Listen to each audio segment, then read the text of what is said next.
Hello everyone, welcome back to my channel.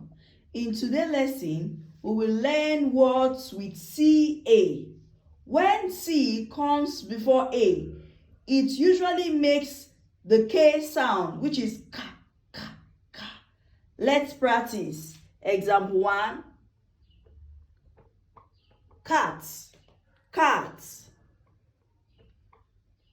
Cap, cap. Can, can. Cake, cake.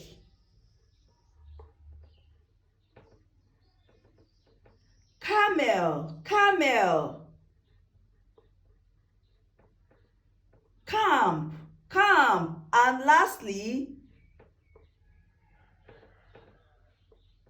camera, camera. Let's read them together.